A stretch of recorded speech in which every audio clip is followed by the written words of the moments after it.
Chandra Science Festival, sponsored by Ramraj Cotton, Jaychandra Textiles, Boutique Caps, GT Holidays, Sunland Refined Sunflower Oil, Suvas Food White, Srikumaran Sangamaligal, Hospitality Partner, Crown Plaza, Chennai. மாரி sir, நீங்கள் சொல்லுங்கள் sir. Sir வந்து இன்னைக்கு கூட அந்த ஒரு கான்ஃபிடென்ஸோட அவ்வளோ நம்பிக்கை அவ்வளோ வாழ்த்துறாரு. கர்ணனுக்கு முன்னாடி உங்கள் மேலே ஒருத்தர் வந்து இவ்வளோ நம்பிக்கை வச்சு நீங்கள் பண்ணுங்க நான் இருக்கேன் அப்படி சொல்லும் போது அந்த நம்பிக்கை எவ்வளோ பெரிய புத்துணர்ச்சி சார். இல்லை, அவர் கதை சொல்லும்போதே வந்து அவர் கண்டுபிடிச்சிட்டார். இப்போ கர்ணன் கதை வந்து தனுஷ் சார் வந்து தானு சார்ட்ட போய் சொல்லுங்கள் அப்படின்னு சொன்ன உடனே நான் கதை சொல்லும் போதே, தம்பி இது பயங்கரமாக வரும், நீ உனக்கு என்ன வேணுமோ கேட்டு வாங்கி பண்ணு. ஏன்னா பெரிய பெருமாள் நான் சின்னதாக பண்ண அப்படின்னால நீ அதை மட்டும் யோசிக்காத, இது இந்த படம் பெருசாக வரணும், அதனால் எல்லாமே பெருசாக யோசி, எல்லாமே பெருசாக பண்ணுவோம், எதை பற்றி யோசிக்காத அப்படின்னு சொல்லி தான் அனுப்புனார். அதனால தான் அந்த செட்டுக்கிட்டலாம் பிளான் பண்ணது அதுக்கப்புறம் தான். இப்போ ஒருவேளை நான் வேறு ப்ரொடியூசர்னால் நான் எப்படி பண்ணியிருப்பேன்னு தெரியாது. பட் தானு சார்னோடனே நான் வந்து சார் அந்த செட்டு தனியாக போட்டுடலாம், அவரே சொன்னார் செட்டு தனியாக போட்டுடலாம், நீ தேடி அலையாத, ஒரு செட்டு போடுறதுக்கு மட்டும் லேண்டு பாரு அப்படின்னு சொல்லி. அப்போ கொரோனா வந்துடுச்சு, லாக்டவுன் வந்துடுச்சு. ஏன்னா ஃபஸ்ட்டு ஷெட்யூல் தான் முடிச்சிருக்கோம், லாக்டவுன். இன்னும் சொல்லப்போனால் கர்ணனில் ரொம்ப பெரும்பாலுமான அந்த மக்கள் அதிகமாக இருக்கக்கூடிய ஷார்ட்ஸ் எல்லாமே கொரோனாவில் எடுத்தது. ஆமாம், எனக்கே அது பயமாயிடுச்சு. ஏன்னா லாக்டவுனில் அப்போ திருப்பி என்ன நடக்க போகுதுன்னு நமக்கு தெரில. ஆனால் என்ன இதுனா ஃபுல்லாக வயசானவங்க அதிகமாக நடிச்சிருந்தாங்க கர்ணனில். அவங்க எல்லாமே கண்டினியூட்டி. இவங்க யார் தேர்வா, யார் இருப்பா, என்ன நடக்கும் எதுவுமே தெரில. நாமளும் இருப்பான்னு தெரில. இவ்வளோ பயம். சார்ட்ட சொல்லிட்டே இருப்பேன், சார் என்ன நடக்குது, ஒன்றும் பயப்படாத, நடக்கும்னு சொல்லிட்டே இருப்பார். இப்போ லாக்டவுன் ஓப்பன் ஆனால் கூட, ரிலீஸ் ஆனால் கூட, இது எப்படி திருப்பி அதை ஃபார்ம் பண்ணுறதுன்னு ஒன்று இருக்குது. ஏன்னா திருப்பி ஒரு ஊருக்குள்ளே போய் ஷூட் பண்ணுறோன்னா அந்த மக்கள் ஒரு பயம் வரலாம். வெளியே நிறைய ஊர்லேருந்து ஆர்டிஸ்ட் வரும்போது அவங்களுக்கு ஒரு பயம் வரலாம். அப்போ சென்னையிலே ஷர்ட்டு போடலாம் அப்படின்னு சொன்னார். இப்போ அந்த ஷர்ட்டு சென்னையில் எப்படி போட முடியும் அப்படின்னு சொல்லி யோசித்தேன் நான். அப்போ அவர் சொன்னால் இல்லை, சேஃப்டியாக இருக்காது, அங்கே போனால் மறுபடியும் இஷ்யூஸ், யாராவது ஒருத்தங்க கம்ப்ளைண்ட் பண்ணாங்கன்னா பெரிய இஷ்யூ ஆகிடும், நீ சென்னையிலே ரெடி பண்ணு, அங்கே எவ்வளோ ரெடி பண்ண முடியுமோ ரெடி பண்ணுங்கன்னு சொல்லி சென்னையில் ஷர்ட்டு போட்டேன். திருப்பி சென்னையில் ஷர்ட்டு போட்டு அதை மேட்ச் பண்ணி கிட்டத்தட்ட ஒரு 40-50 நாள் திருப்பி இங்கே எடுத்தோம். அதுக்கப்புறம் நான் சொன்னேன் அவர்கிட்ட, சார் எல்லாத்தையுமே இங்கே எடுக்க முடியாது, லைவ் அங்கே போய் ஆகணும்னு சொல்லிட்டு 3வது ஷெட்யூல் நான் அங்கே கேட்டேன், அங்கே போய் கேட்டேன். அங்கேயும் கிட்டத்தட்ட மாற்றி அதை 3 இடத்துல போட்டு கொடுத்தோம். அது இப்போ தானு சார் மாதிரி ப்ரொடியூசர் இருந்ததுனால சாத்தியமாச்சு. ஏன்னா இல்லைனா கர்ணன் அந்த வீரியத்தோடு வந்திருக்குமான்னு தெரில. ஏன்னா அது ரொம்ப அது யாராவது சப்போர்ட் பண்ணணும், நீ பண்ணு நான் சப்போர்ட் பண்ணணும். இல்லைப்பா இது கொரோனா வந்துடுச்சு, அது இருக்கிறதுல பண்ணிக்கோ, அது பெருசாக்காத அப்படின்னு சொல்லியிருந்தால் அது என்ன செய்ய முடியும் அது. பட் அதில் தானு சார் அப்போ மட்டும் இல்லை, படம் ரிலீஸுக்கெல்லாம் அனௌன்ஸ் பண்ணியாச்சு. 9ஆம் தேதி படம் ரிலீஸு, 8ஆம் தேதி கவர்மெண்ட் அனௌன்ஸ்மெண்ட் வருது, 10ஆம் தேதிலேருந்து 50% அகாமடேஷன். எல்லோரும் ஒட்டுமொத்த இண்டஸ்ட்ரியை சேர்ந்து என்னை வந்து பயங்காமிக்குது, நீ பண்ணாதானே. மாறி மேலே இருந்த நம்பிக்கையும் அந்த படத்து மேலே இருந்த கான்ஃபிடென்ஸும் தைரியமாக ரிலீஸ் பண்ணேன். ஆனால் ரெக்கார்ட் பிரேக் பண்ணிச்சு அந்த படம். 100 நாள் கடைசி 100வது நாளும் ரோகிணி தேட்டரில் ஹவுஸ்ஃபுல், எல்லாருமே போய் பார்த்தோம், எல்லாமே அவ்வளோ சந்தோஷப்பட்டோம்.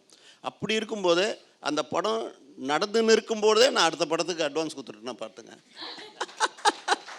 ஆனால் இதில் வந்து மிகப்பெரிய ஒரு வேள்வின்னா, இந்த கதையை நான் முதல் மாமன்னன் கேட்டுட்டு ரொம்ப சந்தோஷப்பட்டு, நான் என்னுடைய பிளானிங்கில் இருக்கக்கூடியதெல்லாம் நான் மனசில் வச்சுன்னு இருக்கும்போது திடீர்னு ஒரு நாள் ஃபோன் பண்ணி, சார் இந்த மாதிரி உதய் சார் வந்து பண்ண நாளைய நம்பிக்கை, கண்டிப்பாக பண்ணு, விட்டுறாத, என்ன வேணாலும் பண்ணுவாங்க, நீ பண்ணு அப்படின்னு. அந்த கான்ஃபிடென்ட்டு இந்த படத்தினுடைய ட்ரெய்லர் பார்க்கும்போது உண்மையிலேயே உதயா இல்லை, அந்த படத்தில் ஒரு கேரக்டராகவே வாழ்ந்துருக்கு. கண்டிப்பாக சார், கண்டிப்பாக சூப்பர் சார். நீங்கள் சொன்னீங்க அட்வான்ஸ் ஃபஸ்ட்டே கொடுத்துட்டேன் அப்படின்னு. அந்த ப்ராஜெக்ட் எப்போ வரும் சார்? இந்த இடத்துல நாங்கள் அதையும் கேட்கணும்னா அவருடைய லைனப்பில் இருக்கு. ஓ சூப்பர், அதுக்கும் நாங்கள் வெயிட் பண்ணுறோம் சார். கண்டிப்பாக. நட்டி சார், உங்களுக்கும் வந்து உங்களுடைய கதாபாத்திரம் வந்து அப்படியே ஒரு மிரட்டுற மாதிரியான ஒரு கதாபாத்திரம். எப்படி எக்ஸ்பிளைன் பண்ணுவார், எப்படி அந்த ஒர்க்கை அப்படியே எஃபர்ட்லெஸ்ஸாக வாங்குறாரு சார்? அது அவருடைய ப்ளஸ்ஸுங்க. ஆக்சுவலாக நான் தேங்க்ஸ் வந்து முதல்ல தானு சாருக்கு சொல்லணும். ஒரு நாள் ஃபோன் பண்ணி ஃப்ரீயாக இருந்தேன்னா ஆஃபீஸ் வா தம்பி அப்படின்னு கூப்பிட்டாரு. போனேன், ஒரு நல்ல கதை இருக்குது நீ பண்ணு, ஆனால் பண்ணிவிட்டு வெளியே வரும்போது உன்னை திட்டுவாங்க, பரவாயில்லையான்னாரு. பரவாயில்ல சார் அப்படின்னு. அப்புறம் போய் மாரி செல்வராஜ் சாரை பார்த்தேன். அவர் வந்து அந்த கதையை எக்ஸ்பிளைன் பண்ணார். கதையை எக்ஸ்பிளைன் பண்ணும்போது என் போர்ஷன் சொன்னார். சார் மொத்த கதையும் நான் ஒரு காலகட்டத்தில் சொல்லுவேன், அப்போ ஃபுல்லாக கேளுங்கன்னாரு. சரிங்க. இப்போ ஷூட்டுக்கு போனேன், எனக்கு பரிச்சயமான ஆக்டர்ஸ் தான் எல்லாருமே கூட நடித்தவங்க, டெக்னீஷியன் எல்லாம். யாரையுமே எனக்கு அடையாளம் தெரியல. ஏதோ ஒரு கிராமத்தில் நான் யாரும் பார்க்குற மாதிரி இருந்தது. அவ்வளோ வர்தியாக இருந்தாங்க எல்லோரும். அடுத்த நாள் வந்துட்டு நீங்கள் இந்த மாதிரி தான் உங்களோட லுக் இருக்குன்னு சொல்லி ஒரு லுக்கு பண்ணார். அந்த லுக்குக்கு வந்ததுக்கப்புறம் என்ன யாருக்குமே அடுத்த நாள் அடையாளமே தெரியல செட்டுக்குள்ளே நுழையும் போது. ஸோ அந்த மாதிரி. அப்புறம் இவரோட பெரிய ப்ளஸ் என்னென்னா, இவரும் ஹி ரிமைன்ஸ் அந்த ரூட். அதே மாதிரி இவர் செலக்ட் பண்ணுற கேரக்டர்ஸ்லாம் பாருங்கள் ஏர்தியாக இருக்கும். அந்த ஊர்லேருந்து அங்கே இருக்கிற கேரக்டர்ஸ் எடுப்பார். ஸோ அவருக்கு வணிக ரீதியாக தானு சார் பெருசாக சப்போர்ட் பண்ணாலும் சின்ன சின்ன ரோலுக்கு சின்ன சின்ன ஆர்டிஸ்ட் வேணும். உதாரணத்துக்கு அந்த பாட்டி 10 ரூபா பாட்டி லால் சார் கூட அந்த குதிரை ஓட்டுற சின்ன பையன் எல்லாம் அது பெருசாக பேசப்படும். ஸோ அந்த ஒரு விஷயம் அவர்கிட்ட பெரிய ப்ளஸ். ரெண்டாவது இவர் பண்ணுற ஒரு கிராஃப்ட். ஆக்சுவலாக அந்த படத்தில் பார்த்தீங்கன்னா மண்புழுலேருந்து யானை வரைக்கும் நடிச்சிருக்கோம். ஸோ இது அத்தனையும் அசம்பிள் பண்ணி பண்ணுறதுங்கிறது வந்து தானு சார் எல்லாம் முடியாது. அதான் சொன்னார் இப்போ கொஞ்ச நேரம் முன்னாடி, கொரோனா டைம் அங்கே ஒரு செட்டு, அதை டிஸ்மேண்டில் பண்ணி சென்னையில் கொண்டு வந்து இன்னொரு செட்டு. அதோடு இல்லாமல் ஒரு நாளைக்கு செட்டில் இன்னும் ஆவரேஜ் ஒரு 900 to 1000 பீப்புள் இருந்தாங்க. அவங்க எல்லாருக்கும் வந்து medical support as well food stay இதெல்லாம் தானு சார் இல்லைனா இம்ப்ராக்டிக்கல். அதை யோசிச்சே பார்க்க முடியாது. அதை எல்லாத்தையும் கேரி பண்ணார்ல தான் ஷோல்டரில் மாரி செல்வராஜ் ப்ளஸ் தேனி ஈஸ்வர். அது பெரிய காம்போங்க. அது I am dying to see Maaman in very soon. Wonderful sir, ரொம்ப அழகாக சொல்லிட்டீங்க. Super sir. அண்ட் ரஜிஷா, சாரோடைய ஹீரோயின்ஸ்னால் வந்து அப்படியே சாஃப்டாக இருக்கிற மாதிரி இருக்கும், ஆனால் ஏதாவது ஒரு விஷயம் வந்து அப்படியே டக்குன்னு பண்ணிவிடுவாங்க. ஸோ உங்களோட கேரக்டரும் அந்த மாதிரி தான், ரொம்ப பட்டுன்னு பேசக்கூடிய பொண்ணு, போல்டாக இருக்கக்கூடிய பொண்ணு அப்படின்ற மாதிரி. ஸோ எப்படி இருந்தது அவர் ஒரு விஷயமும் சொல்லி கொடுத்து அதை அப்படியே நீங்கள் வந்து நடிக்கிறது? மாரி சார்னா எனக்கு, ஏன்னா சினிமான ஒரு visual medium.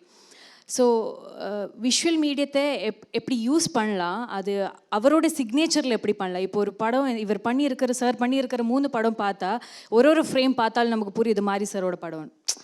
Just 1 frame freeze பண்ணி பார்த்தா கூட புரியுது மாரி சாரோட படம். அந்த மாதிரி ஒரு விஷுவல் லாங்குவேஜ் க்ரியேட் பண்ணுறாங்க அவர். அதுக்கு ஆர்டிஸ்ட்டை யூஸ் பண்ணுறாங்க, அதுக்கு ஊர் இருக்கிற மக்களை யூஸ் பண்ணுறாங்க, அனிமல்ஸை யூஸ் பண்ணுறாங்க.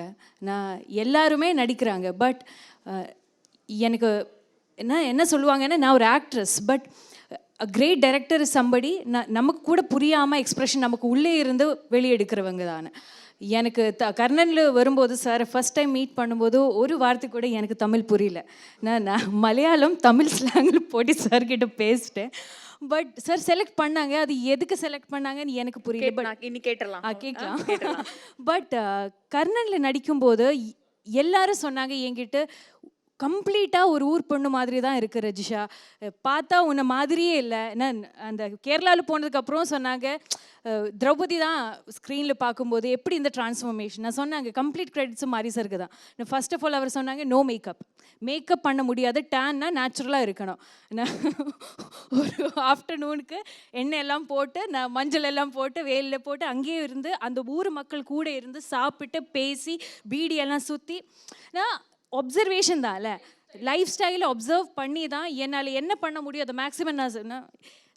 பட் சாரோட ப்ராசஸை பற்றி சொல்கிறதுக்கு நான் யாரும் இல்லை. நான் என்னோடய குருவை பற்றி ஒரு ஜாஸ்தி என்னால் சொல்ல முடியாது. அவருக்கு ஒரு ப்ராசஸ் இருக்குது. பட் ஐ ஃபீல் லைக் ஒரு குட் சினிமா என்னாச்சா என்டர்டெயின்மெண்ட் கொடுக்கணும், நமக்கு பிடிக்கணும். பட் ஒரு சினிமாவில் ரியலான மாற்றம் இந்த சொசைட்டியில் வர முடியும்னா அது ஒரு ஃபில்ம் மேக்கருக்கு கிடைக்கிற பெரிய ஒரு என்ன சொல்ல முடியும் ஒரு விஷயம் நினைக்கிறேன். So and I am so happy that Mari sir is able to bring that change in the society. And மாமனனுக்கு நானும் வெயிட் பண்ணுறீங்க. சூப்பர். இப்போ வந்து சார் நாங்கள் நிறைய இன்டர்வியூஸில் கேட்டிருக்கோம், சார் வந்து ஒரு சீனையும் அவ்வளோ அழகாக ஆக்ட் பண்ணி காட்டுவார் அப்படின்னு. டான்ஸாக இருந்தாலும் அது வந்து சார் அதில் என்ன வேணும் அப்படின்னு ஃபைட் சீன்ஸ் கூட வந்து சார் பண்ணுவாருன்னு கேள்விப்பட்டிருக்கோம். இந்த ரொமான்டிக் சீன், ரொமான்ஸ் இல்லைப்பா, ரொமான்ஸ் மட்டும் இல்லை சார். சாங் எடுக்கணும் அப்பா, ரொமான்ஸ் எடுக்கணும் அப்பா, ஏதாவது பண்ணு. பட் மற்ற சீன் எல்லாம் நடிச்சு காட்டுவாங்க. இப்படி இல்லை, இது இல்லை, மீட்டர் கொஞ்சம் சேஞ்ச் பண்ண ரேஷா, இந்த டயலாக் மாடுலேஷன் அது எல்லாமே சொல்லுவாங்க. ரொமான்ஸ் வரும்போதே சார் ரொமான்ஸ் நடிச்சு காட்டுவோம். அது மட்டும் இல்லை, மற்ற எல்லாம் சார் எல்லா ஆர்டிஸ்ட் கிட்டும் நடிப்பாங்க, காட்டுவாங்க, சொல்லுவாங்க, டீட்டெயிலாக சொல்லுவாங்க. ரொமான்ஸ் மட்டும்தான் நம்ம கையில் இருந்து தான் கொடுக்கணும். அண்ட் தென் தனுஷ் சார் தானே இல்லை, நேச்சுரலாக அவருக்கு வருதும், அப்போ நமக்கும் அது நேச்சுரலாக வரும். சூப்பர். சரி, இப்போ வந்து நேச்சுரலாக சூப்பராக ஓகே சார். அவங்க 2 கேள்வி கேட்டாங்க. ஒன்று வந்து எனக்கு வந்து அந்த பாஷையே வரல, பட் வந்து எப்படி என்ன எடுத்தாருன்னு தெரில அப்படின்னு சொன்னாங்க. இன்னொன்று ரொமான்டிக் சீன்ஸ் அப்படின்னதும் நீங்களே பண்ணுங்க அப்படின்னு வந்து சொல்லிடுவீங்க அப்படின்னு சொல்கிறாங்க. அதை பற்றி சார். இல்லை, நான் இந்த ரொமான்ஸ் சீன் முதல்ல சொல்லிடுறேன். அவங்க வந்து நான் மலையாள படம் நான் பார்த்துருந்தேன். அவங்க அது ரொம்ப நல்லா பண்ணியிருந்தாங்க. பட் நான் இது இப்போ அவங்களுக்கு ஏன் இந்த என்னோட நிலம் தான் புதுசு, ஓகேங்களா. என்னோடய லேண்ட்ஸ்கேப்பில் திரௌபதி அப்படிங்கிற கேரக்டரோட அந்த லைஃப் ஸ்டைல் தான் புதுசு. பட் அதை நம்ம வந்து சொல்லி கொடுத்தா போதும்ன்ட்டு அது அது பக்காவா. அப்போ நான் இன்னொன்று ஹீரோயின் அப்படின்னா அது இப்படி தான் இருக்கணும் அப்படின்னு எதுவுமே இல்லாமல் பார்த்தா நமக்கு வந்து பிடிக்கணும், அவ்வளோதான். அவங்களுக்கு உடல் அமைப்பு அப்படி இப்படின்னு எதுவுமே எனக்கு யோசிக்க நான் பெருசாக யோசிக்க மாட்டேன். அந்த கேரக்டரோட அந்த நான் பார்த்த ஏதோ பொண்ணு ஞாபகத்தில் வந்துச்சுன்னா அது செலக்ஷன் அவ்வளோ. அப்போ அவங்களோட ஜூன் படம் தான் பார்த்தேன். அந்த படத்தை படம் கூட பார்க்கல, ட்ரெய்லர் பார்த்துட்டு இருந்தேன். ஏன்னா நிறைய கன்ஃபியூஷன், யார் ஹீரோயின் போகலாம் அப்படின்னு சொல்லிட்டு. எல்லாருமே பெரிய ஹீரோயின், தானு சார்லாம் பெரிய ஹீரோயின் போகலான்னு தான் சொல்லிட்டு இருந்தாங்க. இல்லை சார், இந்த படத்துக்கு செட் ஆகாது. அப்புறம் வந்து எல்லா நாளுமே ஸ்பாட்டில் இருக்கணும், எல்லா நாளுமே வந்து அது ரொம்ப ராவாக ஹேண்டில் பண்ணிட்டு இருக்கும், அவங்க செட் ஆகணும்னா சரி அது மாதிரி தப்பாகிடும் அப்படின்னு சொல்லி தான் பார்த்துட்டு இருந்தேன். சும்மா எதேச்சியா ஒரு நாள் ட்ரெய்லர் பார்த்துட்டு இருக்கும்போது, ஜூன் ட்ரெய்லர் பார்க்கும்போது அவங்க துருன்னு பண்ணியிருந்தாங்க. அப்போ எனக்கு அதில் வந்து எந்த ஃபார்மெட், ஹீரோயின் ஃபார்மெட்டே இல்லை. அதில் ஹீரோயின் அப்படின்னு தோணலை பார்க்கும்போது. எனக்கு பொண்ணு துருன்னு பண்ணுறாங்க அப்படின்னு சொல்லிட்டு இவங்களை நேரில் வர சொல்லுங்களா பார்க்கலாம் அப்படின்னு சொல்லிட்டு நேரில் வரும்போது பார்த்தோன்னே ஊரில் பார்த்த சில பொண்ணுங்களோட ஞாபகம் வந்துச்சு எனக்கு. அவ்வளோதான் அதோட லிமிட். அதுக்கு மேலே இவங்க எப்படி நடிப்பாங்க அதெல்லாம் நான் யோசிக்க. பொதுவாக நான் ஒருத்தங்க வேணும்னு முடிவு பண்ணிட்டேன்னா அவங்க ஆக்டிங் எப்படி பண்ணுவாங்கன்னு யோசிக்க மாட்டேன். இப்போ ஊர்லலாம் அப்படி தான் ஷூட் பண்ணுறோம். அவங்கள எப்படியாவது வாங்கிட முடியும்னா எல்லாருக்கிட்டையும் உணர்ச்சி இருக்குது. நம்ம கரெக்டாக அதை டெலிவரி, நம்ம கரெக்டாக அவங்களுக்கு கன்வே பண்ணோம்னா அவங்க வந்துடுவாங்க அப்படின்னு நமக்கு தெரியும். சில முகங்கள் நமக்கு தேவைப்படும். அவங்களுக்கு சினிமா பற்றி எதுவுமே தெரியாது, நம்ம அவங்கள செலக்ட் பண்ணி கொண்டு வரோம். நமக்கு 100% நம்பிக்கை இருக்குது. எல்லா உணர்ச்சிகளும் எல்லா மனுஷங்களுக்குமே இருக்குது. நம்ம அதை கரெக்டாக கிளிக் பண்ணால் போதும் அப்படின்னு சொல்லி. அது மாதிரி அவங்கள பார்த்தோன்னே எனக்கு தோணுச்சு, சரி ஓகே இவங்க ஏதோ ஞாபகப்படுத்துகிறாங்க நம்ம போகலான்னு சொல்லிட்டு. அப்படி தான் அவங்க செலக்ட் பண்ணது. இது ஒன்று. ரொமான்டிக் வந்து எனக்கு வந்து ரொமான்ஸ் வந்து எனக்கு என்ன சொல்கிறது, எனக்கு பிடிக்கும் ரொமான்ஸு. பட் ஆனால் அது எனக்கு ரொம்ப நம்ம மைண்ட் எப்போவுமே வந்து ரொமான்ஸ் வந்து பரியர் பெருமாளாக இருக்கட்டும், கர்ணனில் இருக்கட்டும், இப்போ மாமன்னுமே இருக்கட்டும், எல்லாத்துலேயுமே வந்து அதுக்கு வேல்யூஸ் நான் வந்து என்னோடய லைஃப்பில் அது இரண்டாம் பட்சமாகவே இருக்குது. அது இரண்டாம் பட்சமாக இருக்கிறதுனால நான் வந்து என்னோட ஐடியாலஜிக்கல், என்னோட பாலிட்டிக்ஸு, என்னோட விஷுவல் எல்லாமே வந்து வேறு ஒன்றுக்கு எஃபர்ட் அதிகமாக போட்டுகிட்டே இருக்கிறதுனால ரொமான்ஸுக்கு வந்து இப்போ ரொமான்ஸ்னால் நீங்கள் வந்து அது சாதாரண விஷயம் கிடையாது. அதுக்கு நீங்கள் ப்ரிப்பேர் ஆகணும் முதல்ல. நான் இப்போ ஏதாவது டக்குன்னு நம்ம ரொமான்ஸ் சீன் எடுக்கும்போது அதுக்கு நான் ப்ரிப்பேர் ஆகிருக்க மாட்டேன். அது ஸ்கிரிப்டில் இருக்கும். அது ஆனால் ப்ரிப்பேர் ஆகிருக்க மாட்டேன், நான் வேறு ஒன்றுக்கு ஆகிக்கிட்டே இருப்பேன். இப்போ திரும்பி எடுக்க போகிறோம் அப்படின்னா நமக்கு வந்து பழைய எடுத்த படங்கள், நிறைய படங்கள் பார்த்துருப்போம்ல, காதல் படங்கள்லாம் பார்த்துருப்போம். அந்த விஷுவல்ஸ் தான் ஞாபகத்துக்கு வரும். திருப்பி நம்ம அதையே அவங்ககிட்ட சொல்லி நம்ம எதுக்கு நம்ம லைஃப்பில் வந்து கொஞ்சம் விலகி போய் சொல்கிறோம், அதை அவங்ககிட்ட ஏன் சொல்லணும்னு சொல்லிட்டு தனுஷாக இருக்கட்டும், ரிஷாவாக இருக்கட்டும், இவங்கெல்லாம் வந்து என்ன சொன்னோன்னா, இதுதான் இது, நீ திரௌபதை பார்த்துக்கோ, உனக்கு இவ்வளோ தான் அறிவு இருக்குது, அந்த உன்னோட சென்ஸு, உன்னோட அறிவு, உன்னோட நிலம் சார்ந்த உனக்கு நீ எந்த ஊரில் வாழ்ந்துக்கிட்டு இருக்க, இந்த ஊரில் ஒரு பொண்ணு இப்போ உன்னோட இப்போ வந்து உனக்கு நீ வேற ஒரு பொண்ணாக வளர்ந்துக்கிட்டு இருக்க அப்படின்னு இதெல்லாம் மைண்டில் வச்சுட்டு ரொமான்ஸ் பண்ணு. அதுக்கு ஒரு மீட்டர் நீயே செட் பண்ணணும். முதல்ல அந்த மீட்டரை செட் பண்ணிவிட்டு நீ பண்ணு. உனக்கு நீ ஹீரோயினாக மட்டும் நினச்சிக்காத தயவு செஞ்சு. அவர் ஹீரோ, நீ ஹீரோயினாக நினச்சிட்டு ரொமான்டிஸ் பண்ணுறாரு தயவு செஞ்சு பண்ணிடாத. திரௌபதை உங்களுக்குள்ள கான்ஃப்ளிக்ட்லாம் இருக்குது. எல்லா கதையும் மொத்த படத்தையும் ஞாபகம் வச்சுக்கோ. என்ன ஷார்ட் எடுத்தாலும் மொத்த கதையும் ஞாபகம் வச்சுக்கோ. அது மட்டும் நான் சொல்லுவேன். என்ன ஷார்ட் எடுத்தாலும் அதுக்கு முன்னாடி என்ன எடுத்துருக்கோம், அந்த கதையோட முன்னாடி லீடு வச்சுக்கோ, ஞாபகம் வச்சுக்கோ. அதை கண்ணில் காட்டு. அது ரொமான்ஸாக இருக்கட்டும், என்ன வேணாலும் இருக்கட்டும். பட் கண்ணில் கதை அந்த உன்னோட கேரக்டர் மிஸ் ஆகிடக்கூடாது. அவ்வளோதான். அது சொன்னாலே ஆர்டிஸ்ட்டுக்கெலாம் வந்துடும். அப்போ நான் ரிஷாட்ட வந்து சூப்பராக பண்ணுறேன்னு சொன்ன போது ரொமான்ஸு தான். நான் எதிர்பார்க்கவே இல்லை. ஏன்னா நிறைய ஷாட்டு மாற்றி எடுத்துகிட்டு இருந்தேன் நான். அவங்க இல்லாமல், தனுஷா இல்லாமலே ரொமான்ஸ் ஷாட் எடுத்துகிட்டு இருந்தேன். ஏன்னா கொரோனா டயத்தில் பீக்கில் இருக்கும்போது அந்த ஷார்ட்ஸ்லாம் நான் எடுத்துகிட்டு இருந்தேன். சார் சொன்னார், எப்படி சார் இது கொரோனா வேறு இருக்கு, அந்த பொண்ணு கேரளாலேருந்து வந்திருக்கு அப்படின்லாம் சொன்னார். அப்போ நான் அப்படி மேட்ச் பண்ணி எடுத்தேன். அது ரொம்ப நல்லா பண்ணாங்க. Super super super. லக்ஷ்மி, நீங்கள் சொல்லுங்கள். ஐ திங்க் அந்த உங்களோட அக்கா அப்படின்றது வந்து எல்லாருக்குமே சூப்பராக இருக்காங்களே, இந்த மாதிரி ஒரு சப்போர்ட்டிவான அக்கா நமக்கு இருந்தால் நல்லா இருக்குமே அப்படின்ற அதுவும் ஒரு விதமான ஒரு இம்பேக்டை கொடுத்தது. ஸோ எப்படி உங்களுக்கு அந்த இது இருந்தது? எனக்கு வந்து ஆக்சுவலாக நான் 2018 பரியேறும் பெருமாள் ரிலீஸ் ஆனப்போ நான் படம் பார்த்தப்போ அந்த படம் வந்து என்னை ரொம்ப எஃபெக்ட் பண்ணிடுச்சு. அதாவது நான் எப்போவுமே என்ன சொல்வேன்னா, நான் இது வரைக்கும் பார்த்த நியூஸ் ஆர்டிகல்ஸாக இருக்கட்டும், இல்லை படித்த புத்தகங்களாக இருக்கட்டும், எல்லாத்தையும் விட அந்த ஒரு படம் வந்து எனக்கு வாழ்க்கைக்கு நிறையா கற்றுக் கொடுத்துச்சுங்கிற மாதிரி தான் எனக்கு வந்து ஃபீல் ஆச்சு. அது ரொம்ப எஃபெக்ட் பண்ணி நான் என் ஃப்ரெண்ட்ஸோடு தான் போய் படம் பார்த்தேன். பார்த்துட்டு ஒரு மாதிரி ஒரு 2-3 நாள் நாங்கள் எல்லாருமே ஒரு மாதிரி தான் இருந்தோம். அதை பற்றி நிறையா டிஸ்கஸ் பண்ணோம் எல்லாம். ஸோ அது முடிஞ்சு ஒரு ஃபியூ மந்த்ஸ் கழித்து ஜனவரி மாதம் வந்து சார் எனக்கு ஃபோன் பண்ணார். ஃபோன் பண்ணிவிட்டு இந்த மாதிரி என் பேர் மாரி செல்வராஜ், நான் பரியேறும் பெருமாளுங்கிற படம் எடுத்திருக்கேன்னா எனக்கு ஷாக்கு. எனக்கு இந்த பக்கத்துலேருந்து வார்த்தையே வரல. நான் வந்து சொல்லுங்கள் சார் அப்படின்னு நான் எதிர்பார்க்கல. நான் வந்து என்னென்னு அப்புறம் நான் பயங்கர ஒரு ஃபேன் கேர்ளாக இருந்த மொமெண்ட்டில் வந்து அவங்க கால் பண்ணப்போ எனக்கு அதுவே வந்து பயங்கர கையெல்லாம் நடுங்கிருச்சு ஒரு ஃபோன் கால்க்கே. நான் அப்புறம் பேசி அப்போவே அவர் ஃபஸ்ட்டு கேட்டார், இந்த மாதிரி நான் உங்களை மைண்டில் வச்சு இதை எழுத போகிறேன், ஓகே வரலாம். நான் பயங்கர எக்ஸைட்டட். ஆனால் நிறையா டைம் என்ன ஆகும்னா டைரக்டர்ஸ் அப்படி கேட்பாங்க, many a slip between the cup and the lip, இல்லை அதுதான் நம்ம பார்த்துருக்கோம். அதனால நான் அது கேட்டேன். சரி ஃபோன் வந்ததுக்கே சந்தோஷப்பட்டு விட்டேன், நடந்தால் நடக்கட்டும். பட் அதுக்கப்புறமா கால் பண்ணி சார் என்னை கூப்பிட்டப்போ பயங்கர ஹாப்பி. ஐ திங்க் அந்த ரோல் பண்ணுறதுக்கு முன்னாடி ஒரே ஒரு நாள் நான் சாரோட ஆஃபீஸ்க்கு போனேன். ஒரு 1 or 2 hours பேசியிருப்போம் நானும் சார் அந்த கேரக்டர் பற்றி, அந்த கேரக்டரோட டீட்டெயிலிங் பற்றி. எனக்கு அவ்வளோ பிடிச்சிது அந்த லேயர்ஸ் அந்த கேரக்டருக்கு. அந்த நிறையா விஷயம் வந்து சார் என்ன சொன்னார்னா, இந்த லேயரிங் எல்லாம் உங்களுக்கும் எனக்கும் மட்டும்தான் தெரியும், அது ஆடியன்ஸ்க்கு தெரியணும்னு அவசியம் இல்லை, அந்த சீன் பார்க்குறவங்களுக்கு தெரியணும்னு அவசியம் இல்லை. ஆனால் இந்த லேயர்ஸ் எல்லாம் இருக்கணும் கேரக்டர்ஸ்லன்னு. அது எனக்கு ரொம்ப பிடிச்சிது. எல்லாம் பண்ணிவிட்டு அதுக்கப்புறம் ஷூட்டுக்கு போயாச்சு. நாங்கள் சார் வந்து எங்கள் எல்லோரையும் ஒரு வாரத்துக்கு முன்னாடி வர சொன்னாங்க. அந்த ஊர் மக்களோடலாம் இருந்து பழகி அவங்களோட எப்படி அவங்களோட நடை உடை பாவனை எல்லாத்தையும் கற்றுக்கிறதுக்கு அவங்களோட எல்லாம் கற்றுக்கிட்டு நான் என்ன பண்ணேன், எனக்கு எப்போவுமே ஒரு நம்பிக்கை என்னென்னா, ஒரு ஆக்டராக நம்ம வரும்போது நம்மளோட வேலையை செய்யணும். டைரக்டர்ஸ்க்கு we have to give something, அதனால தானே நம்மளை எடுத்திருக்காங்க அப்படின்னு சொல்லிட்டு ரொம்ப ஒரு ஃபஸ்ட்டு 2 நாள் ரொம்ப ட்ரை பண்ணேன். சரி எல்லாம் கற்றுக்கிட்டேன், இது பண்ணுறேன். அது எதுவுமே ஒழுங்காக வரல எனக்கு அந்த கேரக்டருக்கு. எனக்கு என்ன பண்ணாலும் மீட்டர் தப்பாக இருந்துச்சு.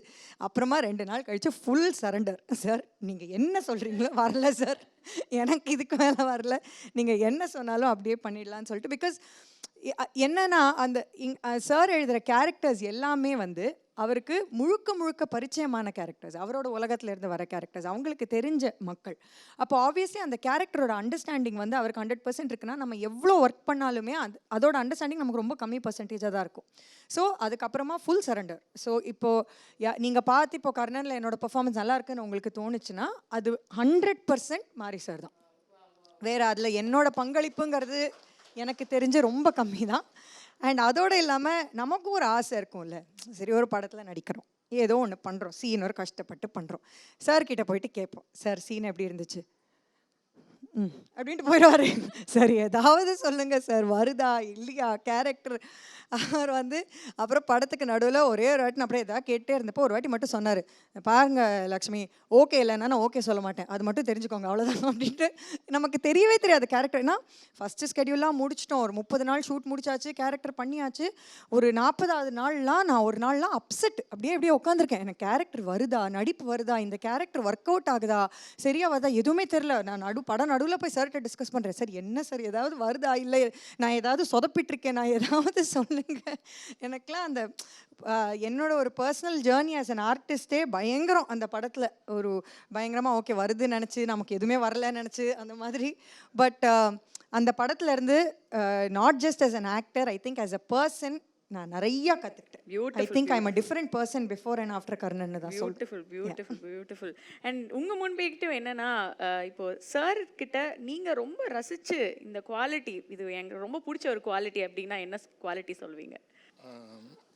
எப்பயுமே வந்து ஒரு நடிகனுக்கு வந்து நல்லா சொல்லி கொடுக்குற இயக்குனர் அமைச்சிட்டாருன்னா அது பெரிய வரம். அது நம்ம தேடிட்டே இருப்போம், நிறையா படம் நம்ம நடிச்சிட்டே இருப்போம், இங்கே ஏதாவது கற்றுக்க முடியாதாங்கிற ஒரு கேள்வி இருந்துக்கிட்டே இருக்கும்.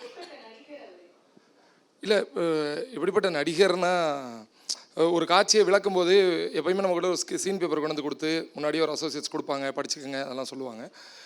நான் நடிக்கும் பொழுது முதல் காட்சி வந்து இப்படி சீன் பேப்பர்லாம் வரல. இவர் வந்து அந்த படத்தோட ஓப்பனிங் சீன், அது ஒரு ஜீப்பில் இந்த இன்ஸ்பெக்டர் வந்துட்டு இருக்கும்போது ஒரு டிராஃபிக் பிளாக் ஆகிடும், என்னென்னு பாருங்கடான்னு சொல்லி டிரைவரை சொல்லி அனுப்புவான். என்ன நடக்கும் அப்படிங்கிறத அவர் வந்து சொல்லுவார், அதுக்கு நான் என்ன பேச போகிறான் அப்படிங்கிறத வந்து ஒரு இயக்குனராக அந்த காட்சியை முழுமையாக அவர் வந்து விளக்குறாரு. அது ரொம்ப அதுவே போதுமானதாக இருந்துச்சு. மறுபடியும் நம்ம ஸ்கிரிப்ட் பேப்பர் பார்க்க வேண்டிய அவசியம் ஏற்படலை. பக்கத்தில் இன்னொரு கோஆர்டிஸ்ட் கேட்டாப்புல, என்னங்க பேப்பர் வரல, வந்து சொல்லிட்டு போயிட்டாரு, போகலாமான்னு கேட்குறாரு, நீங்களும் ஊங்குறீங்க எப்படி? ரொம்ப லாஜிக்காக பர்ஃபெக்டாக கரெக்டாக ஒரு விஷயத்தை நம்மகிட்ட ஆர்டிஸ்ட்டை கன்வே பண்ணிட்டா அதுவே ரொம்ப போதுமானது, ரொம்ப போதுமானது. அதை ஒரு டேரக்டர் கொடுத்துட்டாலே நம்ம ரொம்ப ஹாப்பியாக வேலை செய்யலாம்.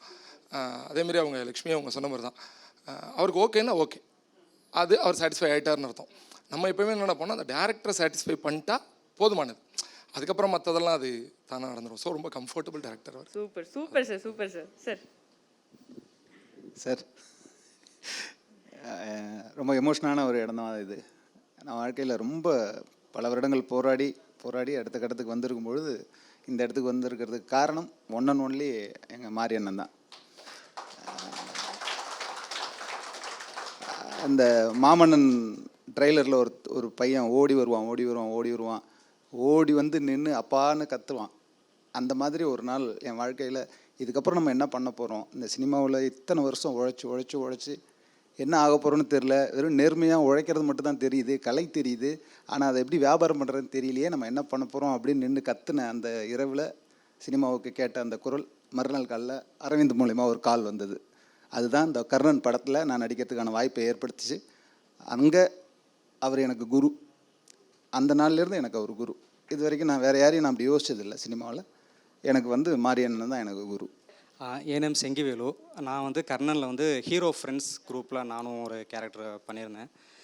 ஆடிஷன் வச்சு தான் எடுத்தாங்க. நாங்கள் கிட்டத்தட்ட ஒரு 50 நாள்கிட்ட அங்கே தான் இருந்தோம். அவ்வளோ டேஸ் ஒரு ஷூட்டிங் ஸ்பாட்டில் இருந்து கூடவே ட்ராவல் பண்ணி ஒர்க் பண்ணது கர்ணன் மூவி மட்டும்தான். பிடிச்ச ஒரு விஷயம் இல்லைனா வந்து ரொம்ப ஆச்சரியமாக பார்த்த ஒரு விஷயம்? சாரோட ஸ்டைலே டிஃப்ரெண்ட்டாக தான் இருக்கும். டேரக்ஷன் ஸ்டைல் வந்து ரொம்ப போட்டு புஷ் பண்ண மாட்டார். இதான் சீன், இதுக்குள்ளே நீ இருக்க, என்ன பண்ணுமோ பண்ணிக்க அப்படின்னு சொல்லிட்டு விட்டுருவார். நம்ம கரெக்டாக அதை பிடிச்சி பண்ணிட்டோம் அப்படின்னா எதுவும் எந்த விதமாக டிஸ்டர்பன்ஸுமே பண்ண மாட்டார். அப்படி இப்படி போட்டு இது பண்ணுறது எதுவுமே இருக்காது, நீட்டாக பண்ணிடுவோம்.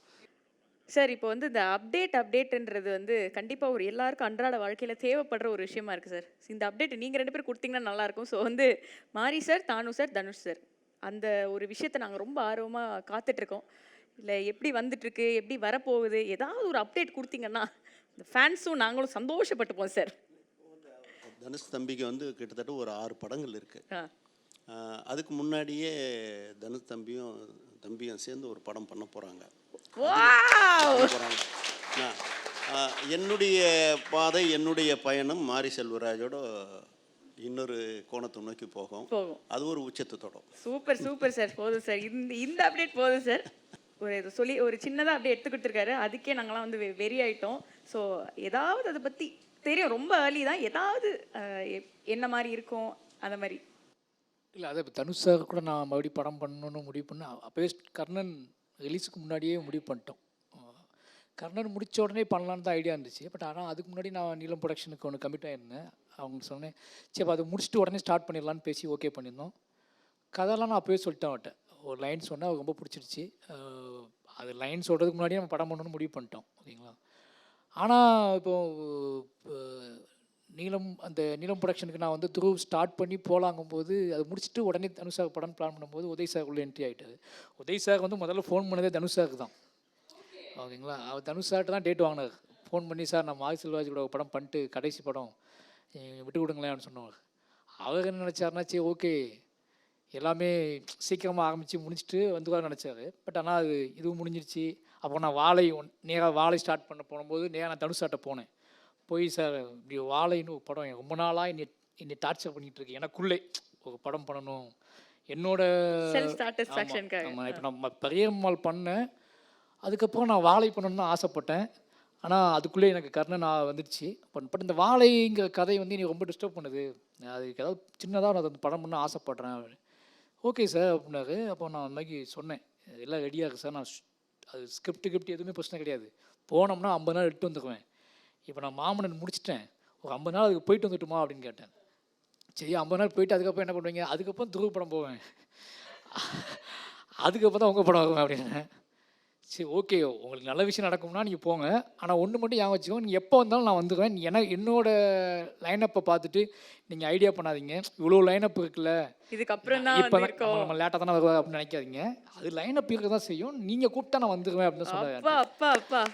அப்போ நான் சொன்னேன், வாழை முடிச்சுட்டு நான் வந்து துருவ படமும் ஸ்கிரிப்ட் ரெடியாக தான் சார் இருக்குது, நான் அது எல்லாமே ஸ்கிரிப்ட் ரெடியாக தான் இருக்குது, அதனால் நான் முடிச்சுட்டு வந்துடுறேன் சார் சொல்லிட்டு அப்போது வந்தது தான். நிச்சயமாக அது என்னோடய நான் தான் சொன்னேன் சார், நம்ம பண்ணணும்னா நம்ம நல்ல டைம் எடுத்து பண்ணுவோம் சார். இது எனக்கு பெரிய விஷயம். கர்ணனுக்கு அப்புறம் நான் வந்து உங்கள் கூட சேர்றேன். அது மட்டும் இல்லை, ஒரு எனக்கு ஒரு இப்போ உதய் சாரை வச்சு நான் ஒன்று சாத்தியமாக இருக்குது. நான் நினச்ச ஆசைப்பட்ட ஒரு படத்தை வேறு டைப்பில் எடுத்திருக்கேன். அதுக்கு உதய் சார் கன்வின்ஸ் ஆகியிருந்திருக்காரு. அதை மாதிரி உங்கள் கூட நான் சேர்றேன் அப்படின்னா அது வேறு ஒரு இடத்துக்கு போகணும். எனக்குமே ஒரு சேலஞ்சிங்காக ஏதாவது ஒன்று விஷயம் இருக்கணும். என்னோடய விஷுவலை நான் சேஞ்ச் பண்ணணும். அப்படி ஒரு படமாக அப்படி ஒரு எதோ விஷயமாக எடுக்கணும். அதுக்கு அவ்வளோ டைம் எடுக்கணும் எனக்கு. பொதுவாக நான் ப்ரீ ப்ரொடக்ஷனுக்கு என்னோடய ப்ரீ ஸ்கிரிப்ட் ஒர்க்கே ரொம்ப அதிகமாக எடுத்துக்க மாட்டேன். ஆனால் இந்த தனுஷ் சார் படத்துக்கு எனக்கு ரொம்ப அதிக நாள் ஸ்கிரிப்டுக்கே தேவைப்படும்னு நினைக்கிறேன்.